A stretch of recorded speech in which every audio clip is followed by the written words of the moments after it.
Hey, good morning, Eastern Oregon, and welcome to this, I don't know what day it is because the lower third's not up, July 14th version of AM Live on EOA, and glad that you're here with us.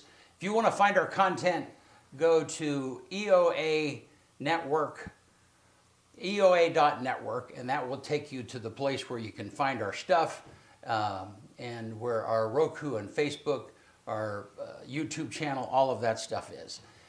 Here in a little bit, we are going to have a rancher here with us who has lost some cows recently, and there's a suspicion that it's wolves, and I want him to talk about that. We've talked a lot about wolves on the program from time to time, and but we've never had a conversation with somebody who might be on the lost side of having wolves in the area.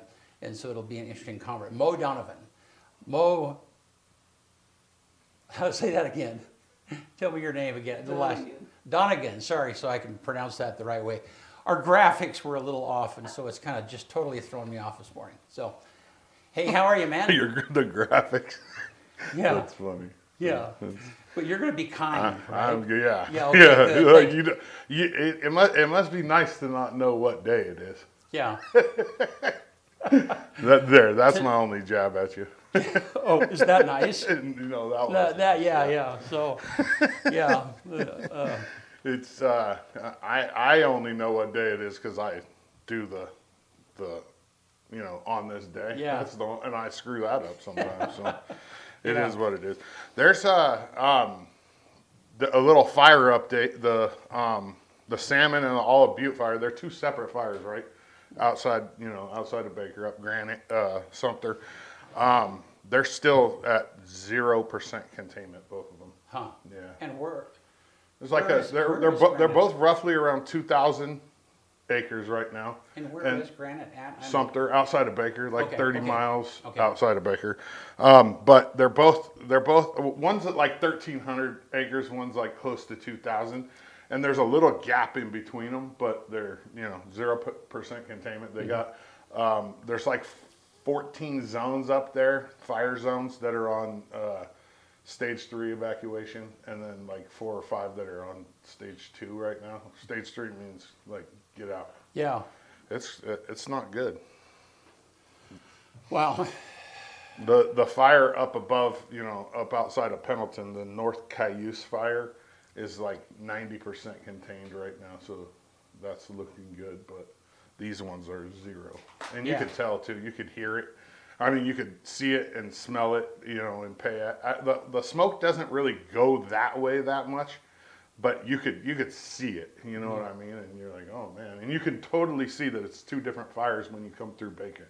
Yeah, okay, and you're right, I'm sorry. So I'm following that because we drove through Baker the other day. On Sunday, we were over there, and I drove through Saturday, excuse me. Sunday. Yeah. So, it's not good. You know what the number one cause of forest fires in Oregon is?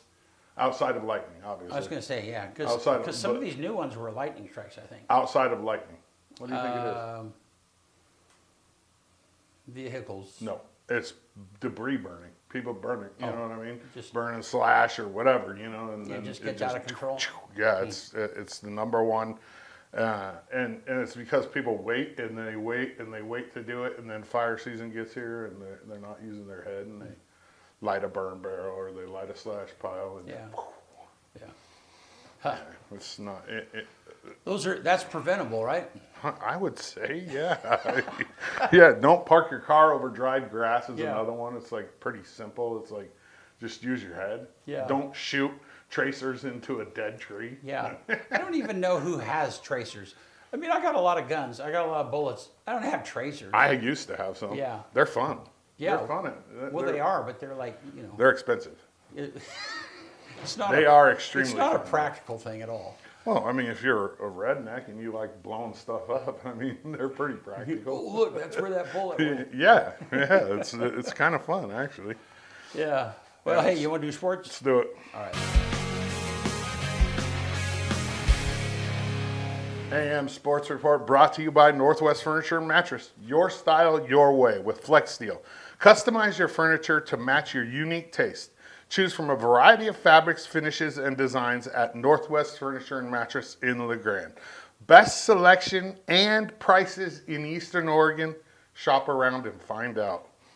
LHS Baseball had its first Major League Baseball draftee in over 30 years. LHS alum and Oregon closer Devin Bell was drafted by the Los Angeles Dodgers in the 10th round of the Major League Baseball draft on Saturday. I sat down with him and his LHS baseball head coach, Parker McKinley, yesterday. Check it out. These young kids nowadays, LeGrand especially, I mean, it's a rural town. We don't have a lot of people here. What would you tell them, you know, kids that aspire to get drafted one day? And you just got to work hard at it. I mean, you really got to want it. I mean, there's kids out there who want to do it. They just won't have like that work ethic. Like, oh, I need to wake up in the morning, lift weights, go throw a baseball, do my post throw, do my recovery, do all that kind of stuff. I mean, it's pure commitment. It's hard work. Parker, you jump on the end of that too. Yeah, I mean, Devin has, like I said, I kind of alluded to earlier too. It's not an accident that he's here. It's not. You know, it's not just something that he was just gifted this opportunity. He's grinded through a lot of that. And you know, going back to the phone call conversation, like, it's cool to think about, like, our relationship over the years has been as a player coach and all that, and all the way through college too. Like, we've talked about a lot of different things a lot of the way, and it's not always been easy stuff, and sometimes it's been really hard things, like really hard decisions on, you know, what do you think I should do here, or what's best. And the cool thing about Devin is he's never put himself ahead of his team, and he's never put his own thoughts in front of what's best for the people around him. Like that, if I were going to get emotional about this, like, he deserves every bit of it. And it's because of the kind of person that he is. And when it is, I just want an opportunity to go get better at the next level. And he has very much appreciated from the time coming in as a freshman in high school, right? He started on the varsity team as a freshman in high school. Not very many people have done that in LeGrand. It's not an easy thing to do. And he stepped into it with grace and class, and he handled it. And then going on and wanting to play at college and stepping in his freshman year there, and knowing, like, hey, this is what I have in front of me, and so I'm going to go give it everything I got here. And so now he just gets another experience. And those conversations that we've had over the years of, you know, every step you go, you get into a smaller and smaller percentage of people that get to experience that, and you have to enjoy every single moment of it and enjoy the people that are around you while you're doing it. And I think Devin has maxed that out every step of the way, and I think he's going to in this one too. I mean, I don't know where it is. You know, we started talking about draft stuff earlier this year, and even, you know, coming out of Western and going to Oregon and what that's going to be. And it's like, man, I don't know. Nobody really knows what the ceiling is. I don't think he's there. I think he's got a long ways to go.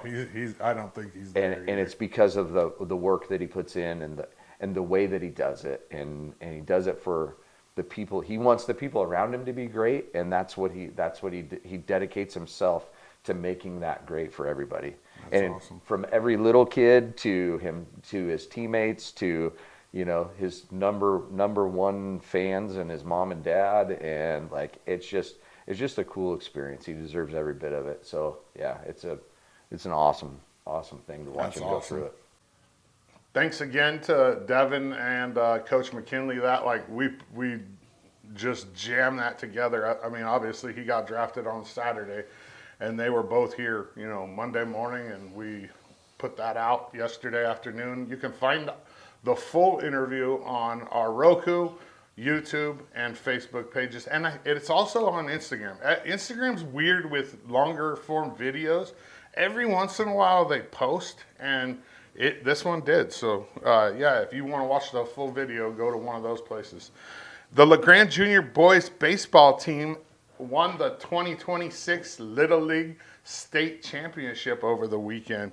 They'll play in the regional tournament next in Bend. Bend is the host of the regional tournament, even though it's when you talk about regional, you're talking about state versus state, not.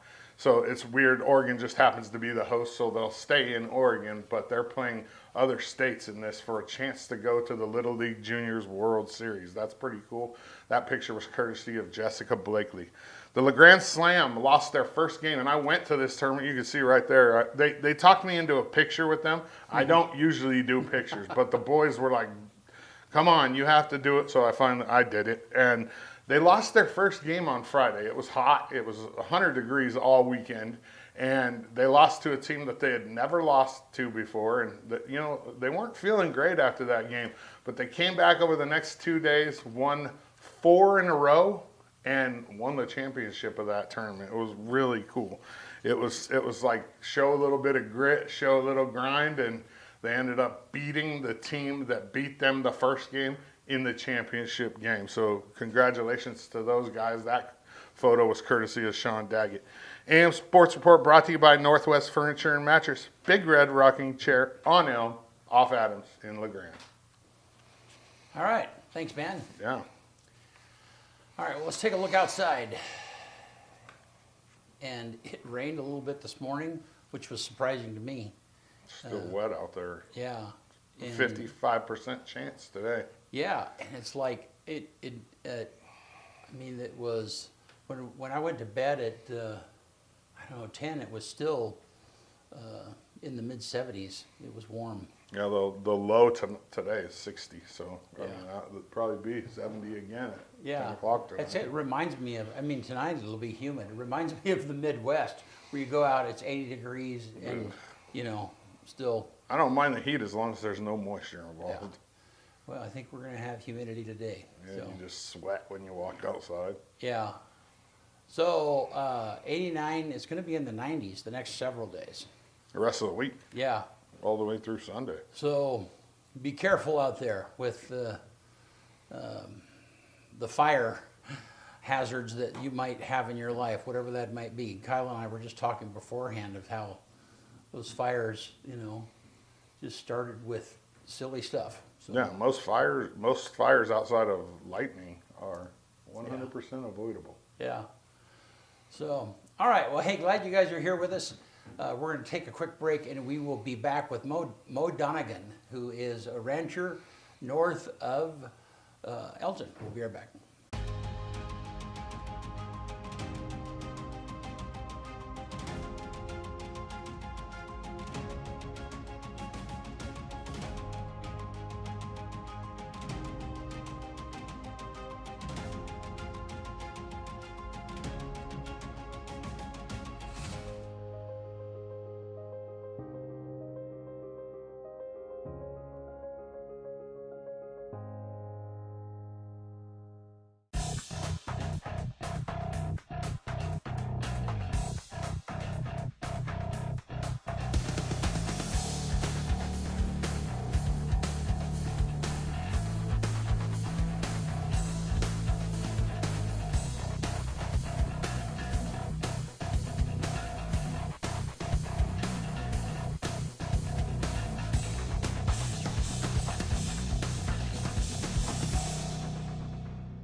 Eastern Oregon is full of interesting people, with interesting minds and interesting things to say.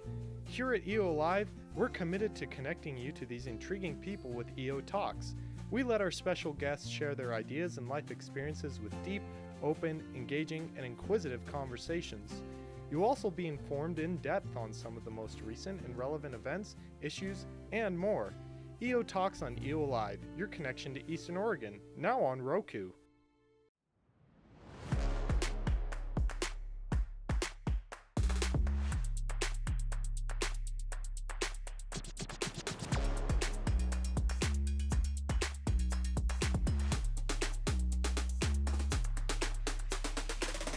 Give it to me. Oh yeah.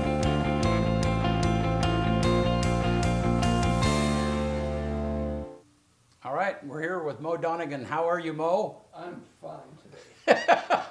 Good, and I kind of wrangled you in here, yeah. I wasn't this morning when I got up. I was wondering what the cattle were doing.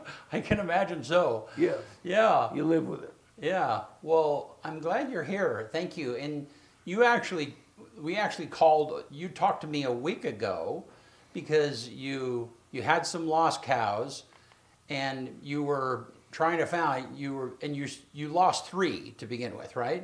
Right. Right, and you had found one of them dead, and 2 of them you found another one. But anyhow, Correct. the reason you called me was you were investigating, like, hey, could we fly a drone over this area right. and see if there'd be a way of locating it, you Right. know? And so then from there, then you and I have talked several times about kind of what you're going through, and yeah, Yeah, really, Brent, I'm not an activist, okay? yeah, right. I know you're not. Yeah, well, and But that, the reason I called is we could not find these animals. yeah, And we were out of the area. And I thought a drone might be able to locate it, you know? yeah, And then I started talking to you. And when you first mentioned this, I said, I'm not sure I want to do that. yeah, And the more I thought about it, the more I got into it, it got more and more complicated. yeah, You know, and I said, you know what? Someone needs to hear what's going on. yeah. And so that's really where we were at this time, you know. Yeah, well, and we've had several conversations with different people, commissioners, and different sides of the wolf conversation. Mm-hmm. You know, I'm friends with Cliff Bentz, and Cliff has been very Oh, much. yes. Cliff has very much been pushing, you know, helping get the wolf off of the endangered species lists and so on and so forth. Greg Barretto, again, is a friend of mine, and so this, my so gosh. I've been a part of this wolf conversation for a long time, Right. but I've never had the opportunity to talk with somebody who was on the mean side of the wolf, you know, for real, so, or possible. So, but let's back up a little bit. Tell me a little bit about you. How did you get to Eastern Oregon, and tell me. I'll give you the quick Yeah, story. yeah. We were in New Hampshire, and I had graduated from school, had a dairy farm at that time, really young, decided I wanted to see the country. We had just gotten married and says, hey, let's go out west. We came out here planning to stay for a year. That was 1967. Wow. And taught school for 12 years. After the first year, we decided, you know what, let's go back to New England. We went back to New Hampshire, worked on a master's degree there for a while. Halfway through there, we decided, you know what, we missed the West. Let's go back. So we came back, and I taught school for 11 years after that. Wow. And we've never went, in fact, we were back there this summer. And after being back there, you know what, we like it out here much better. The humidity back there is atrocious. Yeah. Well, you can tell you're from New Hampshire. You can still tell from my accent? Oh, yeah, 100%. Oh my Yeah. gosh, and it's gotten much Yeah. better. I What, don't- where did you teach? I taught in Elgin. You did. You Yeah. taught in Elgin. Yeah, I taught and coached there for 12 years. Nice. You know, And what subjects did you teach? I I applied for an ag job when I came out here. The ag job wasn't open. They said, "Can you teach math?" And I said, "I can do that." So I taught math for a year, and then I transferred to English and language arts and taught that for 11 years. Wow. It wasn't my major, but I loved it. Wow. Ended up being good. So, and then somewhere in there you got involved in ranching or cattle or what? Yeah, kind of tell that side of the story. You know, Brent, really what happened is I got a little disenchanted with teaching, mainly because I couldn't earn enough money to support my family.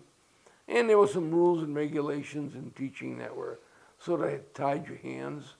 And this fellow I knew another fellow, and he said, hey, we have some property we need managed. The company was out of Portland, so I went to work for them. In Conifer Pacific, worked for them for about 20 years till they sold their assets. And then after that, I went to work for John Deere locally and worked there for 20 years. Wow. And Yeah. then when I turned 70, 71, I left. You know. Yeah. What did you do for John Deere? I was a salesman here in the Valley All for right. 20 years. You know. Great company. I really enjoyed that. Yeah.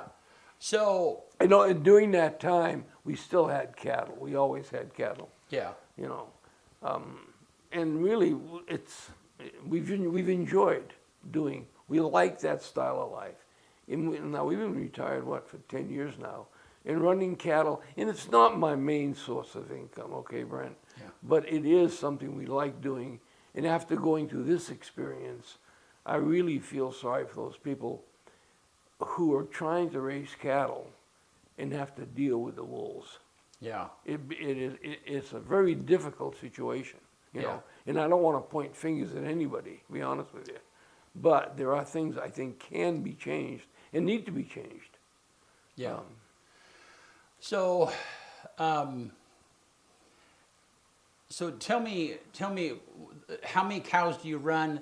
Kind of give me an idea of, you know, your cattle over the years. Have you had more or Oh, less? yes. And then kind of where you're at now. Brent, that's a good question. Yeah, at one time we were running 80, 85 head of mama cows, all registered polled Herefords. Over the years, we dwindled down. I did that for a company out of Portland who owned the ranch that we own right now. And when they were sold out, we bought some of the cattle, and that goes back to, 1995 or so, is when we ended up getting the ranch and the cattle, okay? So we bought the cattle at that time. And then we got up to about 70, 75 head at one time. Then as we got older, there were other things that came along I wanted to do, so we cut back. So we hang in there between 30 and 35 animals is all we have right now, you know. And we've been there, we've been on that place for 48 years. Wow. Yeah. That's a pretty good herd for a hobby. Yeah, it is. I It mean, is. essentially, it's a hot. You had a full-time job, and then you had. The Oh, cows yes, as well. yeah. At that time, working for John Deere and doing that at the Right. same time. And polled Herefords, there aren't many of them in the valley, and the demand has become greater and greater for them. That F1 across is hard to beat. So go into that more, because I don't understand the uniqueness about that, and so if I don't, other people won't either. So explain that. Yeah. Brent, what happened is the Angus has done a great job of advertising the Angus breed, okay? But what's happened is they've worked themselves into a corner. They don't have the diversification in genes to be able to get out crosses. They're doing it's going to be a lot of inbreeding. The crossbreeding with a Hereford comes up with what they call a black baldy cross. It's a black cow with a white face. Okay. Okay, and you get the hybrid vigor with that. So that animal he'll gain 100 pounds by crossing it with a Hereford. Oh, interesting. So we sell a lot of our animals with bulls. We sell some grass-fed beef, okay? And the bulls that we sell, people come back and there's just demand for them. We take very, very few animals to the sale to be sold for slaughter, unless something's old and we have to get rid of them. Okay. Most of them are done by private treaty. Okay. And we've been doing that for a long time. So and you're saying that because the demand is so high that you don't ever have to just put it on the market. No, somewhere. we do not. I've always got demand for whatever steers we have that we don't want to raise as bull. We can sell for grass-fed beef. Okay. And our bulls we can say it. And right now, in fact, we bred with the black bull last year, so we have all white-faced black animals, and those heifers are really in demand right now. Yeah. Well, and beef is doing really well right now. Too. Yeah, it really is, and that's why this situation with the wolf, when you lose a cow, at one time, it was $500 to $1,000. Now it's $1,000 to $5,000 for this animal. Wow. And my animals are gentle. I mean, some of these are halter broke. Yeah. And they're used to animals. They're used to dogs, so they're not afraid of a wolf. Yeah. And what happened was, it was devastating to us, really. Brent, we have been on that place for 48 years, okay? We live in between the Wanaha unit and the Sled Springs unit, okay? Hunting units, and that is an area that's extremely loaded with wolves, and we've known that. But in 48 years, it's almost hard to believe, we have never seen or heard a wolf. The neighbors to our north, they sold all their cattle a couple years ago because they were tired of dealing with the wolves. The neighbor to the south said, I'm getting rid of my cows. I do not want to deal with wolves. And we've had absolutely no problem. Wow. And we check them usually once a week. We go down there and we'll go down and check them out. But we were in the middle of haying season, and what happened. It was just unbelievable.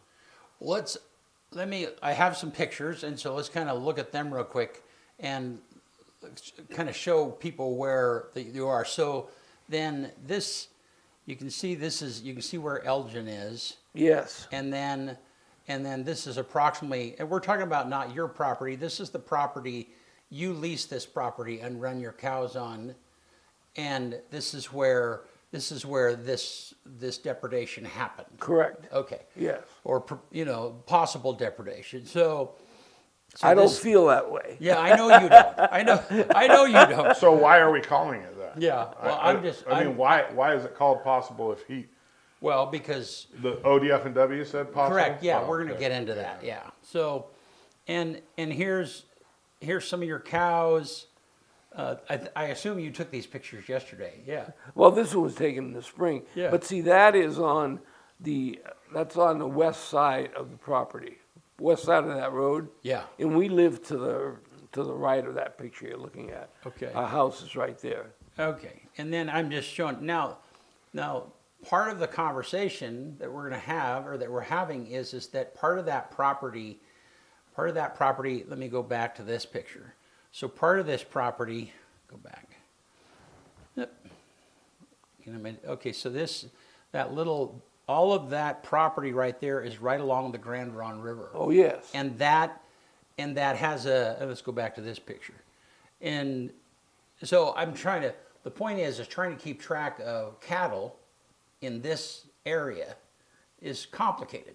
Extremely complicated. Because one of the things ODFW is saying, well, hey, if you want to prevent wolves, then you just need to look at them. You need to find your cattle every day and keep your eyes on them, right? And the point is that's kind of complicated to do. Yeah.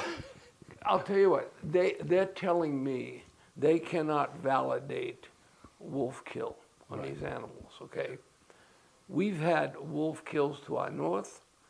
I've been told by the trapper the land behind my house is their territory, and we're talking about 100 yards behind my house. Yeah. And these wolves, they're all over the place. Yeah. But we had never seen or heard one. Yeah. Until I saw one. Yeah. And once I saw one wolf, I was blown away. Yeah. And I yelled to my wife, I said, hey, and she was upstairs. She came running out, and by then it sauntered across the field, not afraid of me. Yeah. Just went to the far corner. And all of a sudden, we heard howling we have never, ever heard. Yeah. Wow.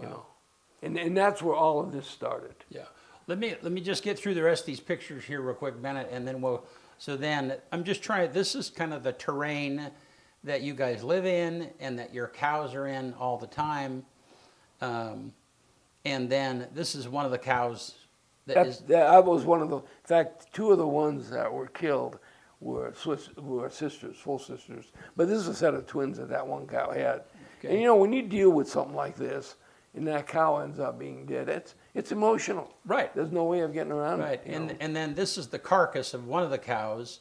That's that the was carcass of that cow. Yeah. And the point is of this, and you can come away from that, Bennett. The point of that is that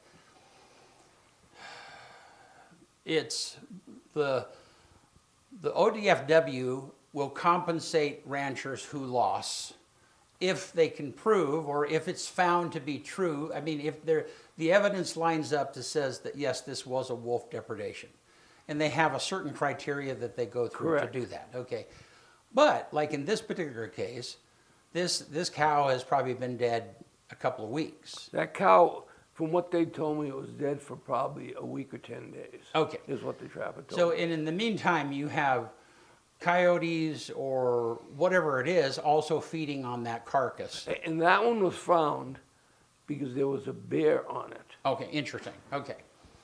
So, I guess what I'm trying to, I'm not trying to, the ODFW, they're just following the rules they have been given, one way or the other.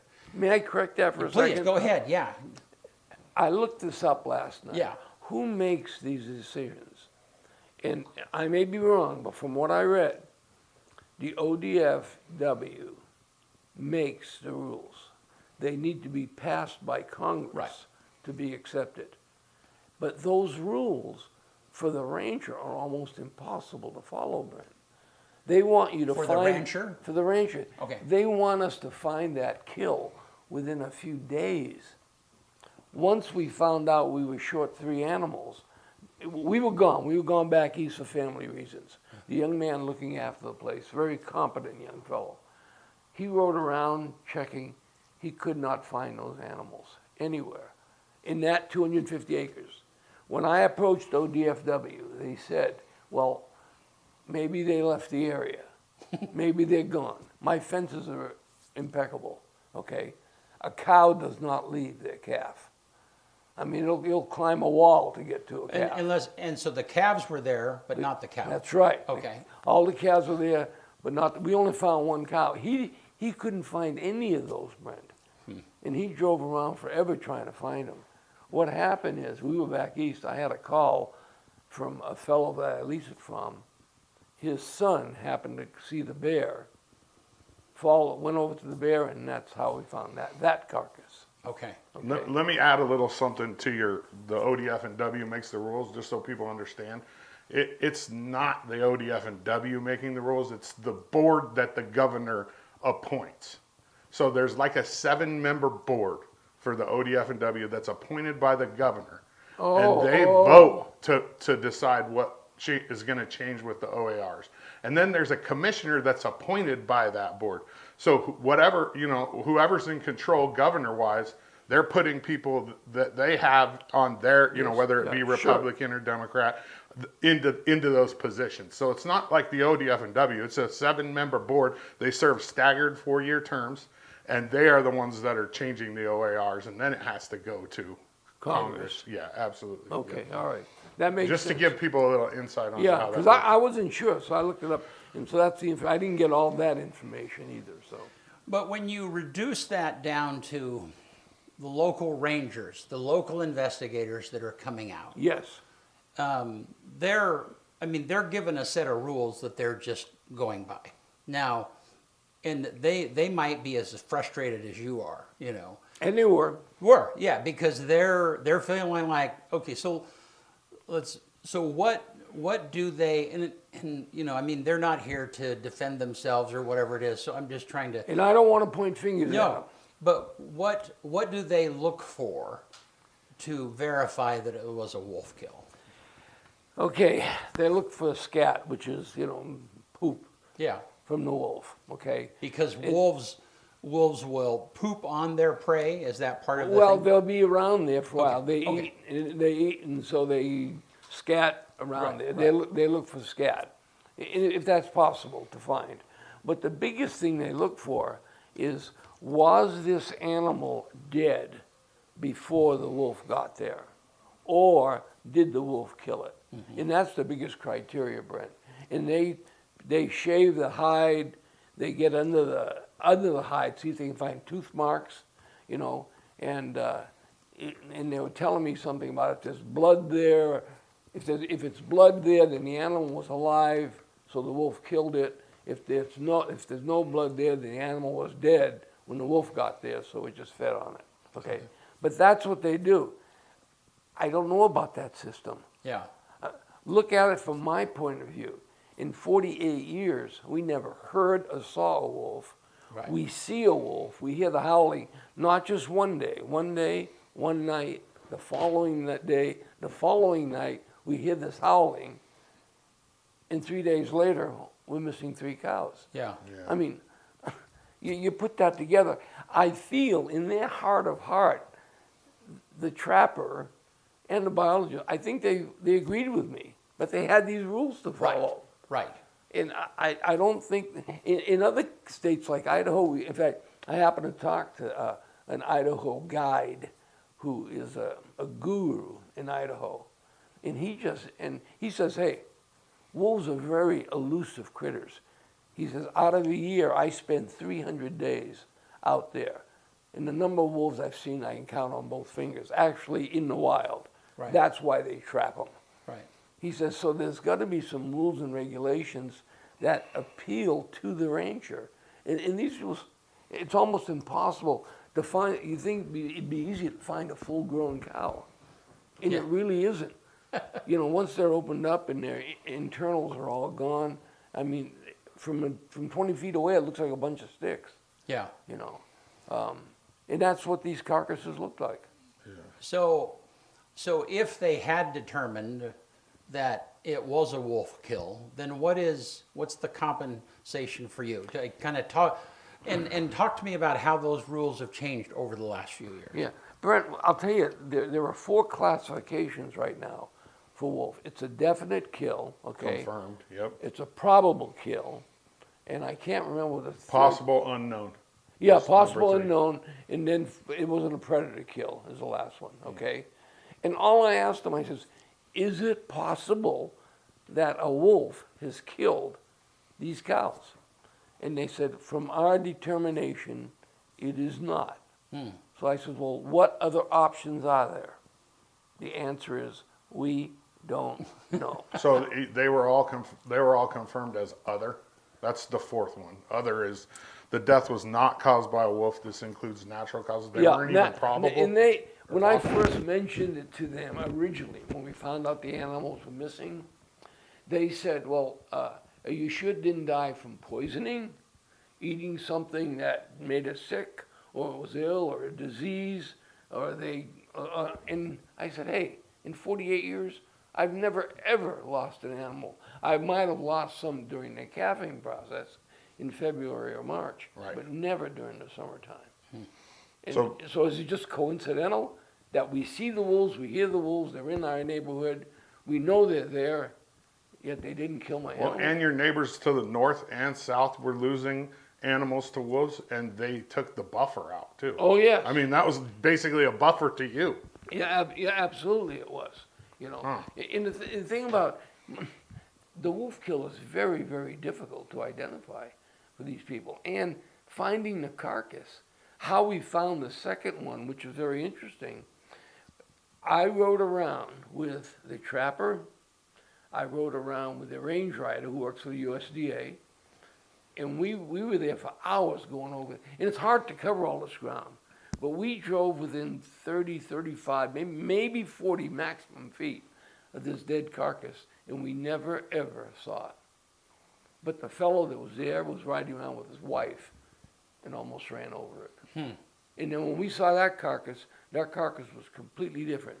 And it was in an area, and these two dead animals were a good third, if not a half a mile apart, which means they were run. Where the third one is, we cannot find the third animal. In fact, I met with them yesterday, and I asked one of the men, do you believe that my third animal is dead? He said, I don't know.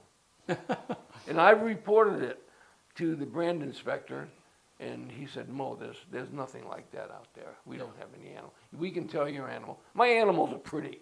Yeah. They're fat and lazy and whatnot, And he said, if they came through the sale, we'd notice that. Yeah. There's nothing out there that's like that.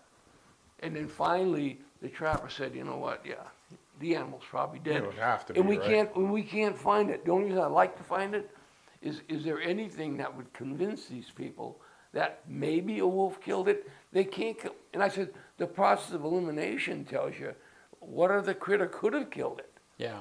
They can't use that as a criteria because the rules don't allow them. So talk about the past. How, because the rules of compensation did change recently through. Oh, yes. Yeah, and talk about what they have been in the past and what they are now. Yeah. In fact, I met with the biologist and the trapper yesterday, and we've had several meetings.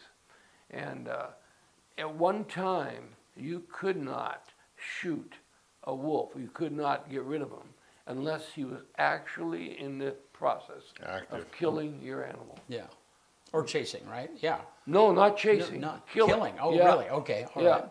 And that was insane. And I said, that's why the population has increased.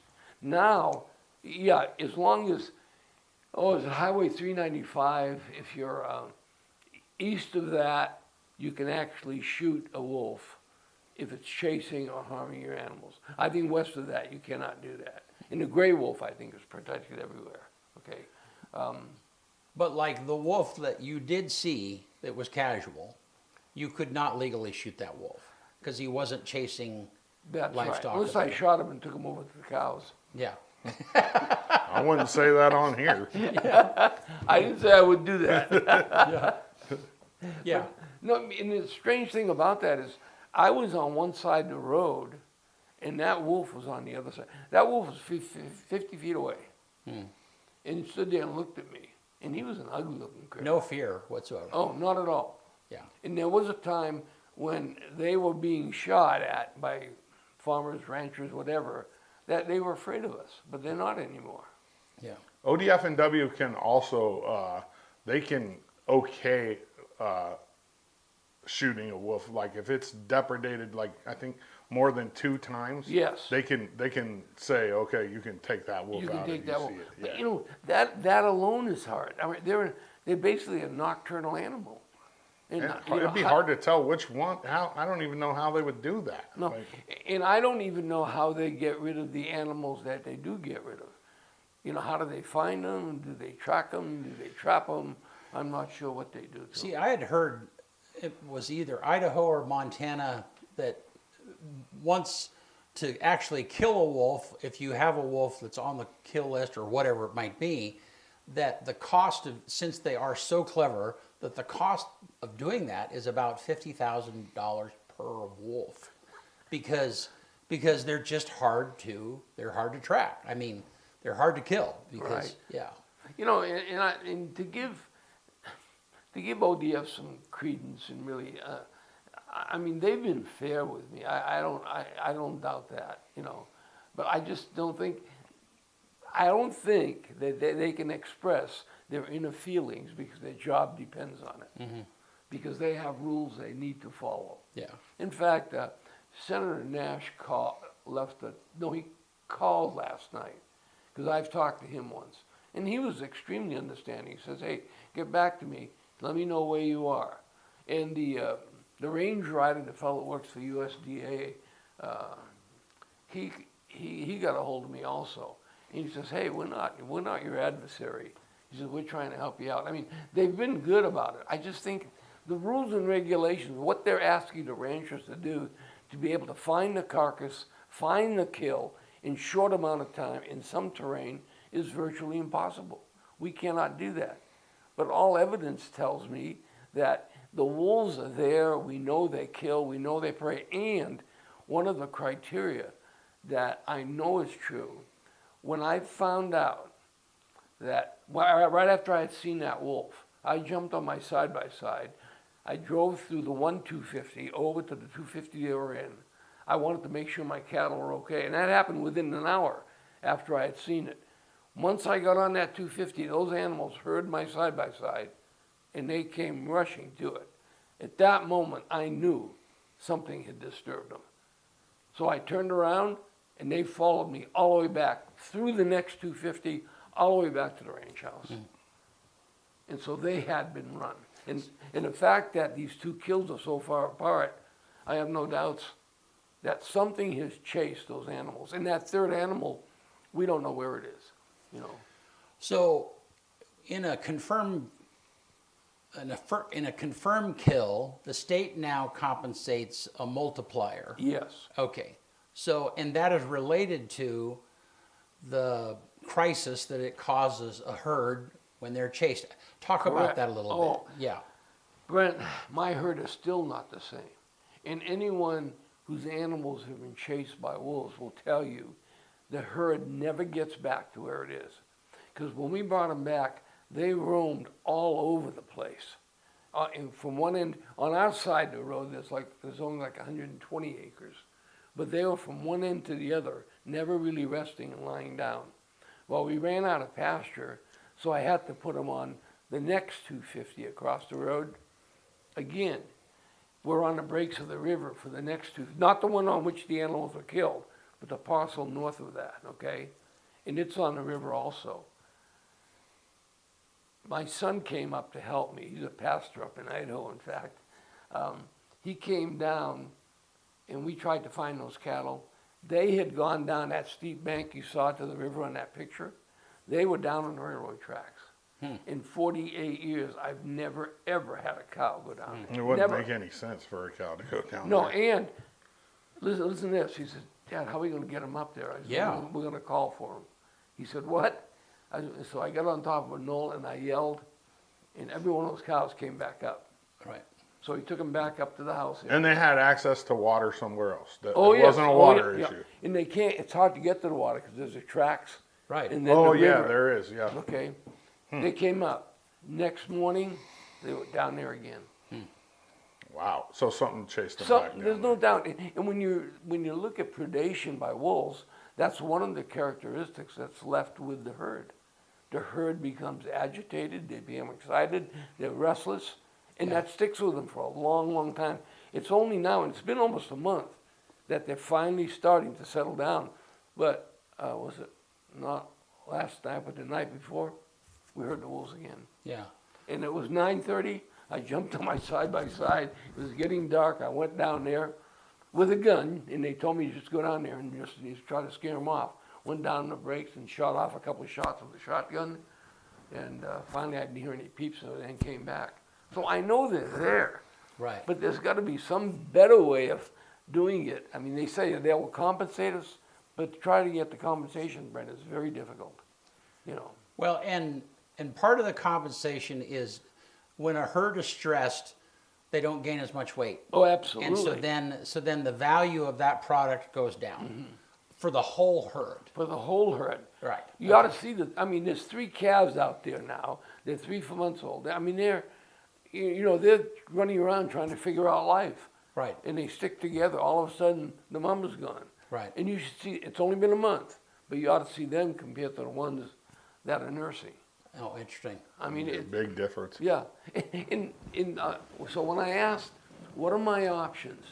What can I do to prevent predation? And they said, well, human presence is one of the biggest deterrents for wolves. And so they said, I get up 5:30 every morning. I jump on my side-by-side. I make a round with a weapon, shoot it off, toot my horn, and whatnot. Just show my presence and make it a 1.5 miles, 1.75 miles round. Do it again at nighttime, okay? But they're telling me to try to keep the wolves away, but the wolves didn't kill my cow. Does that make sense? No. Yeah. I mean, I look at that Do and I things to say, keep them away, but we don't even believe that they're there. and the compensation is great, Brent, if you can get it. I mean, it's 3 to 5 times. They're telling me my cow could be worth $7,000-8,000 each. You know, so it is a financial loss without a doubt. Yeah. But trying to get that and prove it, their hands are almost tied. Right. Is there insurance? Do you have insurance on the cows? Oh no. I No, don't know. it would be. It's not feasible. You know, I don't even know if. Well, I better take that back. Yes, at one time we got a real expensive bull, and that bull was insured. So you probably can get insurance But on a it's cow. not feasible, But I don't know of probably. anyone that does. Right. It's not. It's probably not feasible. You probably Right. lose money in the long Yeah, run yeah. doing that. Well, and I guess I grew up in Wyoming hunting and fishing. I've been here in Eastern Oregon for 30 years though. And I wanted to do that hunting tradition when I came out here. Oh. And that's when I first ran into ODFW and figured out the complication of that. And it's a complicated thing. I mean, and that's a whole nother topic. But the introduction of wolves and the support of them and all of that financial burden is paid for from hunting tags. right? Yep. Right. And so, you know, and I mean, certainly, I mean, the deer population has been decimated by cougars and wolves. I mean, there's just I mean, there are fewer hunting animals. Let me just add Yeah, to please, add. that deer population. It was not unusual for us Yeah. to step out of the house in the spring of the year when the grass was greening up to see 30 to 50 deer on our hillside. Yeah. In the last 5 years, if we can count 10, Yeah. we're fortunate. Yeah. So, yeah, you're right. It is decimated. Well, the deer and population. well, and so the point is that the support of predators, whether it be cougars, and there is either two different topics here, but cougars or wolves, the support of those predators has decimated the population, has lowered the hunting opportunities, Yes. which is paying the bill for the whole mess. Okay, yeah, Yeah. and you know, and I mean, I figured that out a while ago, and said like, no, I'm not going to play this game. I'm not, because I was, you know, I've grown past the point of hunting for meat. It's just hunting for sport, and Sure. that's not really what I want to do anyhow. Sure. I've always consumed the meat, but you know, it's not something that that I need. But you know, part of what is happening now is that to support the ranchers, you know, they're compensating 3 to 5 times more for wolf depredation that can be proven. Prove it. All right. Well, they've got to pay for that in some way. Absolutely. Right. And so now it's back, you know, ODFW they've got some problems They because don't have the money. right. And so, and I mean, I found the ODFW, he came through town, you know, I don't know, it's probably been 15 years ago. And right before a meeting, I said, hey, I need 30 seconds. And I laid this out. It's like, I'm the hunter, I'm your customer, but you're doing things that are causing me not to want to hunt anymore. I'm not going to be your customer anymore. That business model is not sustainable. Just thought you might want to Oh, know. know that. Yeah. You know, the thing that's interesting is, I mentioned this to ODFW, and they said, well, we never introduced the wolf, and that was new to me. And they said the wolf migrated from Yellowstone to Idaho and then came to Oregon, okay? And so I looked up some statistics on it, and I think I got these right. In 2009, there were only 17 wolves in Oregon. The current count is roughly 230 that they can actually count, okay? And there are, I can't remember if it was 30 or 32 breeding pairs they have, which means we're getting 40 to 50 new wolves every year. But what has really hurt is when they protected them to the point where you could not shoot them if they're in with the cattle, they've expanded to the point where now they had to do something. And that's why the new rules and regulations that if they're out there menacing your cattle, yes, you can shoot them. Yeah. It might be closing the door after the cows are out, you know. Yeah. Well, I don't know where the conversation is right now, but a couple of years ago, I went to a talking session with Cliff Bentz that he had over in Pendleton, and he had a panel of people, and the whole question that they were laying out is, what is the number that wolves should be at? What is I mean, because ODFW manages wildlife across the spectrum, and you know, what is the number that this territory should have of deer and elk and all of that, you know, and even cougars? What's the number? Well, I mean, the deal with the cougar population is they picked a number, but there's not an effective way of hunting cougars, and so the cougars are over that number. But at least there's a number. And the last time that I looked, ODFW they did not want to put a number on how many wolves are enough. And so, and if you don't put a number on it, then you can't admit that it's a problem, and you can't admit that eventually that population needs to be And I don't know how declined. they count them, Brent. Yeah, I don't know. I mean, how do they keep track of these things? I mean, I heard Idaho has like 1,200 or 1,300. Yeah. You know, and you can trap them and shoot them and everything else in Idaho. Yeah. You know. Well, it's because they're managing that population. Absolutely, they're trying to do that, you know. Yeah. But from this point, I don't, because I look at our situation, and they said, well, if you can find a kill, well, that means I'm going to sacrifice another cow, right. And we've done this, and you know, we enjoy animals. We enjoy this as a recreation more than anything else, but we're going to have to get rid of them. Mm-hmm. If I lose another cow, I will get rid of the animal. Yeah. I will not. The death that they go through is not like a bear. It's not like a cougar. I mean, a wolf can run for miles. A cow can only run for yards. Mm-hmm. After 150, 200 yards, that cow's down. And once a cow goes down, they will not get up. Yeah. So they're basically eaten alive. Yeah, And they what almost that play with them. what that trapper told me yesterday, he says they actually latch on to the back leg, and the cow is dragging the wolf while he's bleeding to death. I mean, it is brutal.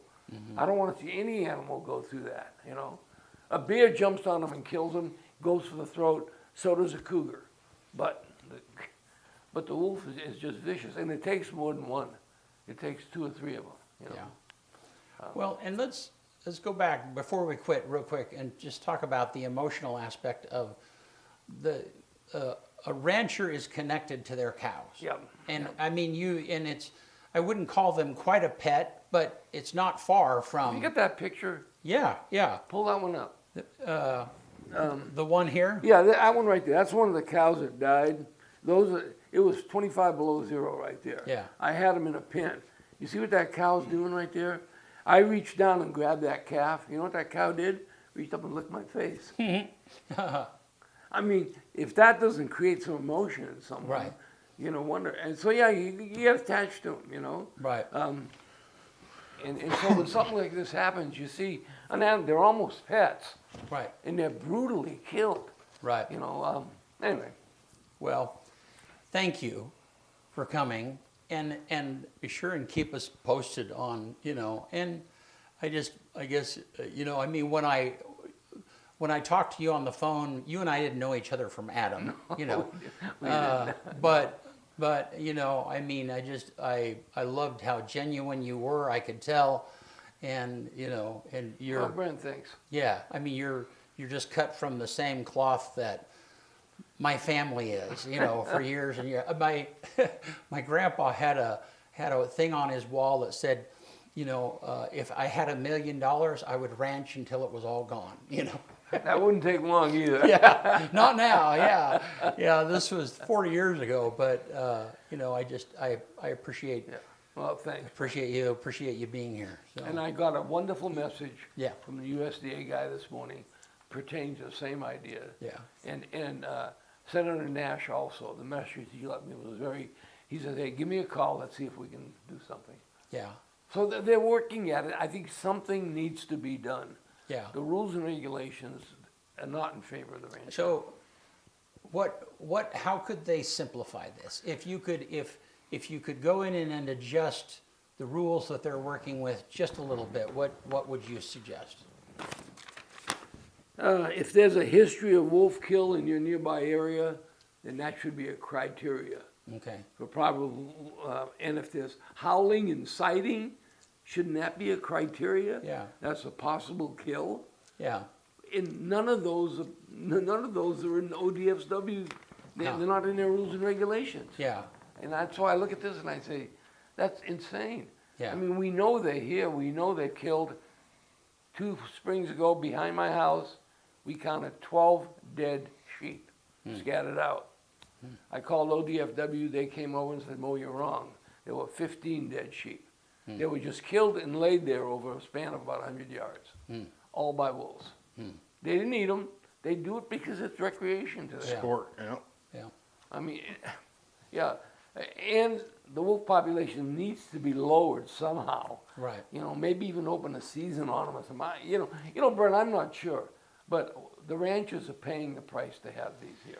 Well, and I did ask Commissioner Sievert the question about, well, are the wolves collared? Some of them collared, and can you pinpoint were they in a particular location? And you know, his answer is that they're struggling with callers that are reliable enough, and they're trying to update that technology Yes. because it seems like that would be another criteria. You know, so in your case, if you had some wolf kills, or you had some kills, then they should be able to look at some of the data of where that pack was It was there. and just know, okay, yeah, That pack has one animal that's collared, and when I talked to the trapper, he says it's called the Balloon Tree Pack. They were in that area, and they're saying the Balloon Tree Pack has 7 males, minimum. The fellow north of me says, Mo, there's 9 in them. I saw him 2-3 weeks ago. so then, but that must not be a part of the criteria of being able to determine wolf kill. You know, I don't know, and they've got their pups with them right now, Yeah. and they're teaching the pups. Yeah. The pups will learn, hey, cattle are easier to kill than deer and elk. I don't know. The technology is so advanced, I just don't know how that data wouldn't be available. In other words, You would think, yes, yeah. tracking them. I agree, Brent. Yeah. All righty. Well, hey, thank you so much. Oh, thank you. Yeah, No, appreciate I appreciate it. Just hang on right there. We'll quit here. Yep. Yep. On this day, July 14th, 1850, the first public demonstration of ice is made via refrigeration by Florida physician John Corey. 1945, battleship USS South Dakota is the first ship to bombard Japan. 1969, on this day, the United States takes the $500, the $1,000, the $5,000, and $10,000 bills out of circulation officially. 2020, on this day, new study shows that the Andean condor, which is the world's heaviest bird, can fly for 5 hours without flapping its wings. That's crazy. Just gliding for 5 Or slope hours. soaring, yeah. 2021, on this day, drug overdose deaths in the U.S. rose by 30% to a record 93,000 in 2020, according to the CDC. The number one song in America on this day 20 years ago in 2006 was Promiscuous by Nelly Furtado and Timberland. Can you give me the other graphic, Benny? There you go. There's Nelly Furtado. And then the quote of the day comes from Dennis Waitley. Life is inherently risky. There's only one big risk you should avoid at all costs, and that's the risk of doing nothing. One more time. Life is inherently risky. There's only one big risk you should avoid at all costs, and that is the risk of doing nothing. Excellent. Hooah. Yeah. Hey, thank you, Mo. Thank you. Yeah, appreciate you making the trip in Thank you. and the journey. Yeah, and it wasn't that bad after all, was it? No. I didn't expect it to be bad. All right. So and Thursday we're gonna have a couple of cheerleaders, right? Yep, we are. Yep. For Shrine Cheerleaders. Shrine, July 25th. 6 o'clock we'll start the stream, the pre-pageantry, and then at 7 we'll have kickoff, July 25th. Man, it's right around the corner. All right. Hey, thanks you guys. We'll see you soon.